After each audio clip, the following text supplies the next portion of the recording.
PMC వారు సమర్పిస్తున్నటువంటి గ్రంథాలయ కార్యక్రమానికి మీ అందరికీ స్వాగతం, సుస్వాగతం. ప్రపంచంలోని అనేక ఉత్కృష్టమైన గ్రంథాలలో మహోన్నతమైన గ్రంథంగా విరాజిల్లుతున్న అద్భుత గ్రంథం చిత్ శక్తి విలాసం, ప్లే ఆఫ్ కాన్షియస్నెస్ అనే ఆంగ్ల గ్రంథానికి తెలుగు మాతృకగా విరాజిల్లుతోంది ఈ గ్రంథం. ఈ గ్రంథం స్వామి ముక్తానంద ఆత్మకథను తెలియజేయడమే కాకుండా ఆ మహనీయుడు కుండలిని జాగృతం చేసినప్పుడు ఆ కుండలిని జాగరణ వల్ల ఆ పరమేశ్వరి శక్తి ఎలాంటి అనుభూతులను అందించిందో తేటతెల్లం చేస్తుంది.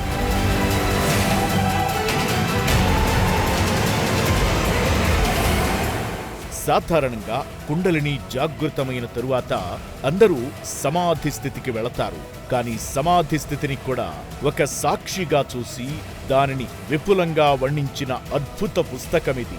కుండలిని జాగృతం వల్ల ఆ పరమేశ్వరి శక్తి దాని యొక్క స్థూల సూక్ష్మ కారణ మహాకారణ శరీరాలలో ఎలాంటి అద్భుతాలు చేసి చైతన్య స్థితికి తీసుకెళ్లి అద్భుతాలను ఆవిష్కరిస్తుందో విశదీకరించిన ఈ గ్రంథం నేడు గ్రంథరాజాలలో ఒకటిగా విరాజిల్లుతోంది. స్వామి ముక్తానంద అనుభవాల సారాన్నంతటినీ క్రోడీకరించిన ఈ అద్భుత గ్రంథం నేటి గ్రంథాలయం కార్యక్రమంలో మీకోసం. నేను మీ అల్లాబక్షు. స్వాధ్యాయ కార్యక్రమం పిఎంసి ఎంతో గర్వంగా సమర్పిస్తుంది గ్రంథాలయం. దీంట్లో నేను మీతో గత 28 ఎపిసోడ్లుగా స్వాధ్యాయం చేస్తున్నటువంటి దివ్య గ్రంథం పేరు చిత్ శక్తి విలాసం, స్వామి ముక్తానంద గారిది. ఈరోజు మనం 29వ ఎపిసోడ్లో ఉన్నాము. 28వ ఎపిసోడ్ వరకు మనం దాదాపుగా ఆయన సహస్రార స్థితి యొక్క అంతిమ దర్శనం వరకు ఆయన ఉన్నారు. ఆ నీలి నక్షత్రము ఆయన సహస్రారాలో బ్లాస్ట్ అవుతుంది. దాంతోనే ఆయనకి జననం నుంచి మరణం నుంచి కూడా విముక్తి చెందుతారు. కానీ దాంతో ఆయన తృప్తి పొందక ఇంకా అద్భుతమైనటువంటి సంపూర్ణ పూర్ణత్వాన్ని సాధించాలి అన్న ఉద్దేశంతో ధ్యాన సాధన కొనసాగిస్తూ ఉంటారు. ఆ ధ్యాన సాధనలో ఆయనకి ఏం సంభవించింది, ఆయన ఆ పరిపూర్ణత్వాన్ని అందుకున్నారా, ఆ పరిపూర్ణత్వాన్ని అందుకునేటువంటి క్రమంలో ఆయనకి ఎవరు దర్శనమిస్తారు, ఆయన ధ్యానంలో ఆయనకి ఏ దర్శనం కలుగుతుంది, ఆ తరువాత ఏం జరుగుతుంది అన్నటువంటి అత్యంత ముఖ్యమైనటువంటి కీలకమైనటువంటి దాదాపుగా అంటే సహస్రారా విచ్చుకున్న స్థితికి సంబంధించినటువంటి విషయాలు మనము ఈరోజు ఎపిసోడ్లో మనం తెలుసుకుందాము. ఎప్పటిలాగానే స్వామి ముక్తానంద గారు ఆయన మనతో చెప్తున్నారు. ఈ ఎపిసోడ్ మొత్తం కూడా థర్డ్ పర్సన్గా కాకుండా ఆయన యొక్క స్వీయ వాక్యాలే ఉంటాయి మాస్టర్స్, గమనించగలరు. ఆయన ఏమంటున్నారంటే, నా ప్రియమైన సిద్ధ విద్యార్థులారా, ఈరోజు ఒక కొత్త సంఘటన సంభవించింది. ఈరోజు ఆయనకు ప్రతిరోజు కూడా ఏదో ఒక నూతనమైనటువంటి సంఘటన సంగమిస్తూనే ఉంటుంది లేదా సంభవిస్తూనే ఉంటుంది. అలాంటిది ఈరోజు ఆయన సంఘటన ఏంటంటే, ఆయన శ్రద్ధగా వినండి అని చెప్పి అంటున్నారు. నేను ధ్యానంలో పరవశుడినై కూర్చొని ఉన్నాను. ఆయన ఫస్ట్ ఏం చేస్తారంటే, ధ్యానంలో కూర్చోగానే తన గురుదేవుల్ని తను స్మరిస్తూ ఉంటారు. అలాగే ఏమంటారు, నేను ధ్యానంలో పరవశుడినై కూర్చొని ఉన్నాను. కూర్చుంటూనే భగవతి కుండలిని శక్తి రూపమైన సద్గురువు నిత్యానంద గారిని పూజించాను. ఓ గురుదేవ, నువ్వే నా సర్వస్వం అని చెప్పి పూజించాను. ఆ తరువాత ధ్యానంలో కూర్చోగానే అంటే శ్వాసను గమనించడం ప్రారంభించగానే ధ్యాన స్థితిలోకి వెళ్ళిపోగానే ఆ మహా తేజస్వి అయినటువంటి నీల బిందువు, చూడండి ఏం జరిగిందో మహత్తర సంఘటనని ఆయన తన సొంత భాషలో సొంత మాటలతో అందిస్తున్నారు. మహా తేజస్వి అయినటువంటి నీల బిందువు అంతరంగంలోంచి అనంత ప్రాకారాలలోనూ కిరణాలతో పాటు నా సమీపానికి వస్తుంది. ఏ నీల బిందువునైతే ఆయన చూస్తూ వచ్చారో ఆ నీల బిందువు నిత్యానంద గారి ఎదుట నిలబడింది. నిత్యానంద గారి కళ్ళెదుట సాక్షాత్తుగా ఆయన ఎదుట అండాకృతిని దాల్చి, ఏ ఆకృతి, అండాకృతిని దాల్చి మానవ ఆకారంలో పెద్దదవుతూ ఉంది. మానవుని ఆకారంలో పెద్దదవుతూ ఉంది. ఆయన మాటల్లో అది పెద్దది కావడం నేను ప్రత్యక్షంగా చూస్తున్నాను. ఆశ్చర్యంలో మునిగిపోయాను. ఆ అండాకారం పెద్దదవుతూ మానవ ఆకారం దాల్చింది. తన ఎదుట నిల్చున్నటువంటి ఆ నీల బిందువు అండాకారంగా నిల్చుంది. అండాకారం దాల్చినటువంటి ఆ నీలి బిందువు పెద్దగవుతూ మానవ ఆకారం దాల్చింది. దాని నుంచి దివ్యమైనటువంటి తేజస్సు వేగంగా బయటికి వచ్చింది.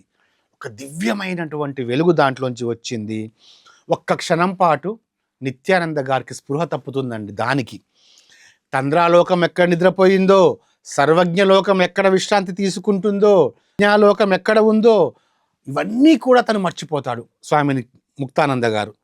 అప్పుడు అంటాడు ఆయన, నువ్వు లేనప్పుడు ఇంకేది ఉండదు, చూసేవాడు లేనప్పుడు దృశ్యం కూడా ఉండదు కదా, ద్రష్ట లేనప్పుడు దృశ్యం కూడా ఉండదు, వినేవాడు లేనప్పుడు శబ్దం ఉండదు, వాసన లేనప్పుడు సువాసన ఉండదు. ఆ ఒక్క క్షణము స్వామి ముక్తానంద గారికి ఏమీ తెలిసి రాలేదు, కానీ ధ్యానం మాత్రం అలాగే కొనసాగిస్తున్నారు. ఇప్పుడు ఆయన ఉత్తరానికి అభిముఖంగా పద్మాసనంలో కూర్చొని ధ్యానం చేస్తున్నారు కదా. క్షణం తరువాత, అంటే ఆ క్షణం ఆయన స్పృహ కోల్పోయినటువంటి ఆ క్షణం తరువాత తన కళ్ళ ముందు ఏ అండాకృతి అయితే ఉందో అది మళ్ళీ ప్రకాశించడం ప్రారంభించింది.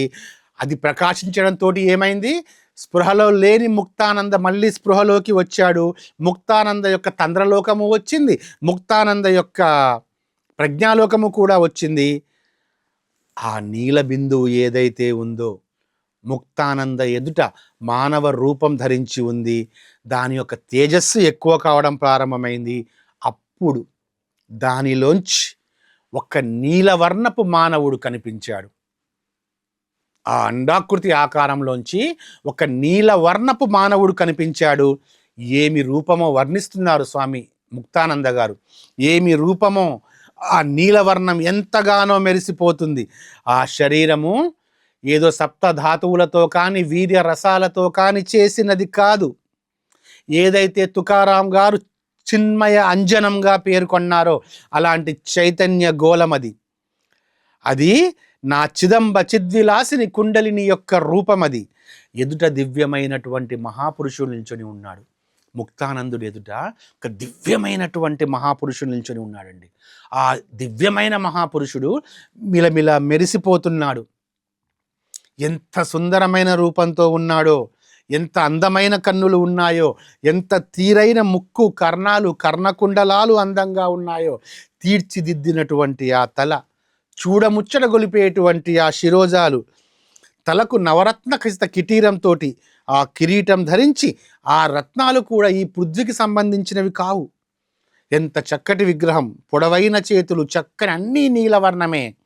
ఆకారం అందమైనటువంటి మెత్తటి వస్త్రాలు ధరించి పైనుంచి రూపం కిందికి చూస్తూ ఉంటే అద్భుతమైనటువంటి ఒక చిన్మయ ఆనందాన్ని కలిగించేటువంటి ఒక చిన్మయ అంజనం తన కళ్ళ ముందు ఆ నీలవర్ణపు మానవుడు మెరుస్తూ కనిపించాడు. ఆ ఆకారం ముందుకు వచ్చి ఏవో సంజ్ఞలు చేస్తూ ఉంది. ఏదైనా చెప్పు అంది స్వామి ముక్తానంద గారితోటి. ముక్తానంద ఏం చెప్తాడు, తన్మయత్వంతో చూస్తూ ఉండిపోయాడు. ఆకారం ముక్తానందకి ప్రదక్షిణం చేసింది. ఒక ప్రదక్షిణం చేసి ఆ ఆకారము ముక్తానందకి ఒక ప్రదక్షిణం చేసి మళ్ళీ తన ముందుకొచ్చి నిలిచింది. తన వైపు చూసి కళ్ళతో కొన్ని సంజ్ఞలు చేసింది. అప్పుడు ఒక మాట అంటుంది చూడండి, ఆ ఆకారం ఏమంటుందో ముక్తానందతో. నాకు అన్ని వైపులా నుంచి కనిపిస్తుంది, నా కళ్ళు చూడగలవు, నా ముక్కు కూడా చూడగలదు, నాకు శరీరం అంతటా చెవులు ఉన్నాయి, అన్ని అవయవాలతో నేను వినగలను. నేను కాళ్ళతోనే కాదు, నా తలతో కూడా నడవగలను. నేను ఏ విధంగా అయినా కూడా నడవగలను. ఒక్క క్షణంలో ఎంత దూరమైనా పోగలను. కాళ్ళతో అవసరం లేకుండా నడుస్తాను, చేతులతో అవసరం లేకుండా పట్టుకుంటాను, నాలుకతో అవసరం లేకుండా మాట్లాడతాను, కనులతో అవసరం లేకుండా చూస్తాను. ఎంతో దూరంగా ఉన్నప్పటికీ ఎంతో దగ్గరగా ఉంటాను. అన్ని శరీరాలలో శరీరంగా ఉంటూ కూడా శరీరానికి భిన్నంగా ఉంటాను. ఇవన్నీ చెప్పిందండి ఆ ఆకారం. అద్భుతమైనటువంటి ఆకారం చెప్పి యహీ సాధన్, యహీ సిద్ధ మార్గ, యహీ సత్యపథాయ్, ఈ వాక్యాలు కూడా చెప్పి ఒక చెయ్యెత్తి పైన ఆశీర్వదిస్తున్నటువంటి ఆ నీలవర్ణపు అండాకృతి, 6 అడుగుల ఎత్తున్నటువంటి ఆ ఆజానుబాహ దేహం చిన్నదైపోయి మళ్ళీ నీల బిందువుగా నీలజ్యోతిగా మారిపోయింది. చూడండి, సహస్రారాలో ఉన్నటువంటి ఆ పరమశివుని దర్శనం జరిగింది అక్కడ. అది నీలజ్యోతిగా నీల బిందువుగా మారింది. స్వామి ముక్తానంద గారి ఆశ్చర్యానికి అంతే లేదు. లోపల ఎంతో ఆనందం. అసలు తనకి దర్శనమిచ్చింది అవ్యక్త మహాపురుషుడు తనకి దర్శనమిచ్చాడు అన్న విషయం అది అర్థమవుతుంది. ఇక వెంటనే ముక్తానంద గారికి లోపల నుంచి ఆనందం పొంగుకొస్తుంది. తన ధ్యానం ముగుస్తుంది. ఎప్పుడైతే ఆ అవ్యక్త మహాపురుషుడు తనని ఆశీర్వదించి వెళ్ళిపోయాడో వెంటనే తన ధ్యానం ముగిస్తుంది. అప్పుడు తను ఈ లోకంలోకి వచ్చి ఎంత మురిసిపోతాడో ముక్తానంద. తనకు తానే చెప్పుకుంటాడు, ముక్తానంద నువ్వెంత గొప్పవాడివి, నువ్వు అనంతుడివి, నువ్వు అద్భుతమైన వాడివి. ఈ విధంగా ముక్తానంద తన యొక్క మానవత్వానికి ధన్యవాదాలు తెలుపుకుంటూ ఆనందంతో గడుపుతాడు. ఇప్పుడు ముక్తానందకి అహం ఆత్మ ఇతి అన్న భావం పూర్తిగా స్థిరపడిందండి. శివోహం అన్న భావన పూర్తిగా స్థిరపడింది. తను శివోహం అని ఇంతవరకు విన్నాడు, చదివాడు, ఆలోచించాడు. కానీ శివోహాన్ని ప్రత్యక్షంగా తన కన్నులతో, హాస్టల్గా కాదు, తన కన్నులతో ప్రత్యక్షంగా చూశాడు. ఇప్పటి వరకు చూసినవన్నీ కూడా తను హాస్టల్గా చూసుకుంటూ వచ్చాడు. కానీ ఈ పూర్ణ పురుషుడి, సిద్ధ పురుషుడి దర్శనం అనేది తను సాక్షాత్తుగా తన నేత్రాలతో దర్శించాడు. ఆ సహస్రార పురుషుణ్ణి తాను డైరెక్ట్గా దర్శించాడు.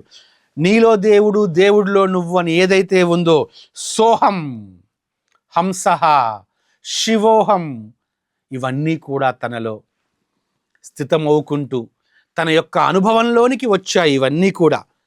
అప్పుడు ముక్తానందకి ఎవరు దర్శనం ఇచ్చారనుకుంటున్నారు? భగవద్గీతలోని 13వ అధ్యాయంలో వర్ణిస్తారు కదా దివ్య పురుషుడి గురించి. ఆ దివ్య పురుషుడే స్వామి ముక్తానంద ముందు దర్శనం ఇచ్చింది. సర్వతః పానిపాదం తత్సర్వతోక్షిరోముఖం సర్వతః శృతి మల్లోకే సర్వమావృత్య తిష్టతి. భగవద్గీత 13వ అధ్యాయంలో దివ్య పురుషుడి గురించి వర్ణించినటువంటి శ్లోకం. దాని అర్థం చూడండి. ఎవరికి అంతటా చేతులు కాళ్ళు ఉన్నాయో, ఎవరికి అంతటా కళ్ళు ఉన్నాయో, ఎవరికి అంతటా శిరస్సు ముఖము ఉందో, ఎవరికి అంతటా చేతులున్నాయో, ఎవరు సర్వజ్ఞుడో అతడు అన్నింటినీ ఆవరించి ఉంటాడు. అలా అన్నింటినీ ఆవరించి ఉన్నటువంటి ఆ దివ్య పురుషుడు ముక్తానంద స్వామి ముక్తానంద గారికి ప్రత్యక్షంగా, రియల్గా, ఫిజికల్గా తన రూపంతో దర్శనమిస్తాడు. అలాగే ఇంకొకటి ఏమని చెప్పబడుతుంది? సహస్రారంలో ఉంటూ దర్శనమిచ్చింది ఎవరు అన్న విషయం గురించి ఇక్కడ చెప్పబడుతుంది.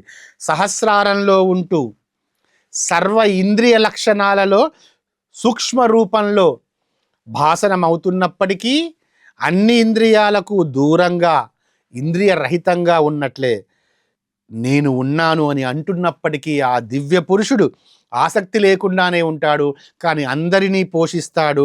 72 కోట్ల నాడుల్లోని ప్రతి అణువణువుని రక్షించేది, మనలో మానవుడిలో ఉన్నటువంటి రసాన్ని రసమయము చేసేది, మానవుడిలో ఉన్నటువంటి రక్తాన్ని రక్తమయము చేసేది, పోషించేది, గుణాతీతము నిర్గుణము అయి ఉండి కూడా ఈ శరీరంలో సహస్రారంలో ఉంటూ అన్ని గుణాలను భోగిస్తూ ఉంటాడు. ఎవరైతే అన్నం పెడితే తింటూ, ఎవరైనా పువ్వులు ఇచ్చినట్లయితే ధరిస్తూ, ఎవరైనా వస్త్రాలు ఇచ్చినట్లయితే కట్టుకుంటూ, ఎవరికైనా నమస్కరిస్తే స్వీకరిస్తూ, ఇచ్చేవారు బాబాకి ఇస్తున్నాం అనుకుంటారు, తీసుకుంటున్నది ఆ దివ్య పురుషుడే. ఆ దివ్య పురుషుడే నిత్యానందకి దర్శనమిచ్చాడు. అంటే మానవులు, దానవులు అందరూ, క్రిమికీటకాలందరూ, అన్ని పశుపక్ష్యాదులు స్థావర జంగమ స్వరూపాలతో కూడి ఉన్నటువంటి ఈ జగత్తు అంతటా అంతరంగంలో, బాహ్యంలో వ్యాపించి ఉన్నప్పటికీ సూక్ష్మ రూపంలో ఉండడం వల్ల మనకి అర్థం కానటువంటి ఆ పరమాత్మ దర్శనం జరిగింది. అక్కడ జరిగింది పరమాత్మ దర్శనం. వ్యక్తికి, జాతికి, ఆ క్రియకి, నామానికి, దేశానికి, కాలానికి, వీటికి అందటికీ అతీతమైనటువంటి విభిన్న రూపాలలో కనిపించినప్పటికీ అభేదుడు తను పరమాత్మ దర్శనం జరిగిందండి. ఇక్కడ స్వామి ముక్తానందకి పరమాత్మ దర్శనం జరిగింది. కుండలిని సంపూర్తిగా జాగృతమైపోయి పరమాత్మని దర్శించుకున్నాడు స్వామి ముక్తానంద. ఆ పరమాత్మ ఎవరు? మానవుడిలో మానవుడిగా ఉంటాడు, పక్షుల్లో పక్షిగా ఉంటాడు, ఆవుల్లో ఆవుగా ఉంటాడు, స్త్రీలలో స్త్రీలుగా ఉంటాడు, పురుషులలో పురుషుడిగా ఉంటాడు. పురుషుడుగా కనిపించినప్పటికీ తను పరమాత్మ. స్త్రీ పురుష భేదాలకి అతీతమైన వాడు, విలక్షణంగా ఉంటాడు. అన్నిటికీ శక్తిని ప్రదానం చేస్తూ ఉంటాడు, వాటిని భరిస్తూ ఉంటాడు, వాటిని పోషిస్తూ ఉంటాడు, తనలోనే ఇముడ్చుకుంటూ ఉంటాడు. ఆయనే జ్యోతి స్వరూపము. ఆయన జ్యోతులలో పరమ ఉత్కృష్టమైనటువంటి జ్యోతి. అన్ని జ్యోతులు ఈ జ్యోతి వలనే ప్రకాశిస్తాయి. ఆ ముక్తానందుడు ఆ నీల పురుషుణ్ణి సందర్శించుకున్నాడు, ఆ పరమాత్మని సందర్శించుకున్నాడు. అందుకే నిత్యానందుడు చెబుతున్నాడు చూడండి, ఆ తెలుసుకోవలసిన దానిలో పరమైనది అంటే ఉన్నతమైనది, ధ్యానం యొక్క ఉచ్చ స్థితిలో ప్రాప్తమయ్యే కుండలిని యొక్క ప్రసాద రూపము ఆ పరమాత్మ. దానిని ముక్తానందుడు దర్శించుకున్నాడు. సర్వజ్ఞలోకం యొక్క జ్ఞానం వలన అర్థమయ్యేది, ఎల్లప్పుడూ హృదయంలోనూ సహస్రారంలోనూ నివసించేది అయిన నీల బిందువు, ఆ నీలేశ్వర మహాదేవుడు, ఆ నీల నిత్యానందుడు అంటే వారి గురువు గారు. ఆ పరమాత్మ యొక్క దర్శనం జరిగింది. ఆ పరమాత్మ యొక్క దర్శనం జరిగింది అయినా కూడా ఇంకెక్కడో చిన్న లోటు మాత్రం ఎక్కడో కనబడుతూ ఉంటుంది. అయినా కూడా ఎక్కడో చిన్న కొరత కనిపిస్తూనే ఉంటుంది. చూడండి, ఇక్కడ స్వామి ముక్తానంద పరమాత్మ దర్శనం చేసుకున్నాడు, అయినా కూడా ఎక్కడో చిన్న కొరత అనేది ఉంది. కానీ ఆ చూసినటువంటి ఆ నీల పురుషుణ్ణి ముక్తానంద గారు ఏమని పిలిచారు అంటే అవ్యక్తగ తేజోగోళం, అవ్యక్త తేజోగోళంగా వ్యవహరిస్తారు. అంటే సమస్త భూమండలాన్ని తనలోనే ఇముడ్చుకున్నటువంటి ఆ మహాపురుషుడిని యోగులు ధ్యానంలో నీల బిందువులో చూస్తారు. ఇప్పటి నుంచి ముక్తానంద గారు ఆ నీల పురుషుడి మీదనే ధ్యానం చేస్తూ వస్తారు. నీల పురుషుడి మీదనే ధ్యానం. ఇంకా కొద్దిగా ఉంది లేశమాత్రంగా. ఆ లేశమాత్రంగా ఏంటో కూడా మనం తెలుసుకుంటాము. ఇదే ధ్యాస ముక్తానంద గారికి ప్రతిరోజు ఇక తాను దేని మీద ధ్యానం చేస్తున్నాడు, నీల పురుషుడి మీదే ధ్యాస. తన మనస్సులో ఆ నీల పురుషుడి యొక్క మూర్తి స్థిరపడింది. ప్రతిరోజు ధ్యానం చేసుకుంటున్నారు. ధ్యానంలో అదే మధురమైన తేజస్సుతో ఆ నీలి బిందు మళ్ళీ రకరకాల రూపాలతో కనబడుతూ ఉండేది. ఆ పరమాత్మ రకరకాల రూపాలతో కనబడుతూ ఉండేది. అలా కుండలిని పట్ల, గురువు పట్ల శ్రద్ధ ఉన్నటువంటి ముక్తానందుడు ఇంకా తన నీల బిందువు పట్ల ధ్యానం చేస్తూ ఆ నీల పురుషుడి పట్ల ధ్యాసతో చేస్తూ ఉన్నాడు. ఎలాగైతే ఇప్పుడు తనకు అర్థమైపోయింది, ఏ శక్తి అయితే ప్రతి మానవుల్లో ఉంటుందో ఆ మహాశక్తిని పారమేశ్వరి అనుగ్రహ శక్తి అన్నప్పుడు ఆమె కుండలిని, ఆమె గురువు, ఆమె పరమశివుడు అని అర్థం చేసుకోవాలి మిత్రులారా. సూది వస్త్రపు అడుగు నుంచి ఎలా పైకి ఛేదించుకొని వస్తుందో ఆ మహాశక్తి మూలాధారము నుంచి, ఆ మహాశక్తి ఏం జరిగింది ఇప్పుడు ముక్తానందలో, ఆ మహాశక్తి మూలాధారము నుంచి సుషుమ్నాలోని చక్రాలను ఛేదిస్తూ బ్రహ్మరంధ్రం చేరుకుంది. అప్పుడు ఆ అనుభూతి ఇక్కడ ముక్తానంద గారు అనుభవిస్తున్నారు. ఆ కుండలిని మహాశక్తి జాగృతమైనప్పుడు 72 కోట్ల నాడుల్లో వ్యాపించి ముక్తానంద గారికి మృదువైన, కోమలమైన, సుఖప్రదమైన యొక్క అనుభవాన్ని కలిగిస్తూ ఉంటుంది. ఈ రెండూ కూడా ఆ పరబ్రహ్మ విద్యలే. ఈ ఊర్ధ్వజ్ఞానం స్థిరమైన తర్వాత ఏం సంభవించింది? మేఘ గర్జన ఎప్పుడైతే ప్రారంభించిందో, మేఘనాదం ఎప్పుడైతే వినిపించిందో, నాలుక అంగిట్లోకి వెళ్ళిపోయినటువంటి ముక్తానంద సాధకుల వారికి దివ్యమైన రసాన్ని తాగుతారు.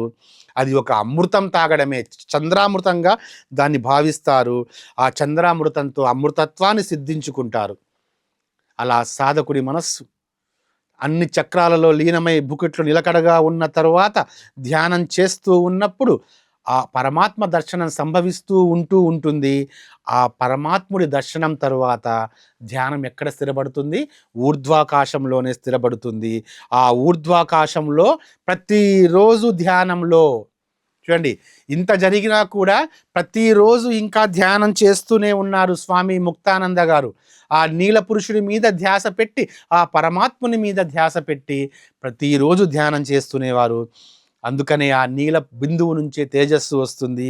అందుకే ఎవరైనా మహాపురుషుడి యొక్క రాకపోకలు మీకు కూడా, అంటే మన సాధకుల గురు అని చెప్తున్నారు, ఎవరైనా మహాపురుషుడు ఆ నీల బిందువు నుంచి రాకపోకలు సాగిస్తూ ఉన్నట్లయితే అది ఆ పరమాత్మ అని ఇక తెలుసుకోండి అంటారు.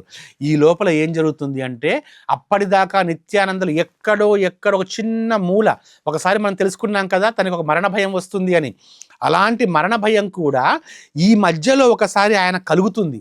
అసలు మృత్యువు తన వైపు లాక్కుంటుందా అన్నట్టు పూర్తిగా అసలు మృత్యు సంభవిస్తే ఎలాగైతే ఉంటారో అలాంటి స్థితి నిత్యానంద గారికి శిష్యుడైనటువంటి ముక్తానంద గారికి సంభవించినప్పుడు ప్రాణవాయువు గమనం ఆగిపోతుంది, మనస్సు పనిచేయడం ఆగిపోతుంది, ప్రాణం పోతుంది కూడా దాదాపుగా.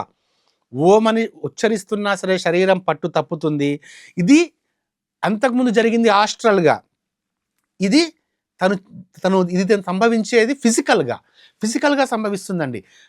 పరమాత్మ పైన ధ్యానం చేస్తూ ఉన్నప్పుడు ఫిజికల్గా ప్రాణవాయువు ఆగిపోయి పూర్తిగా అసలు శ్వాస పూర్తిగా ఆగిపోయి నోరు తెరుచుకుని పోయి చేతులు ఒక వింత ధ్వని వచ్చేసేసి మూత్ర విసర్జన కూడా అవుతుంది.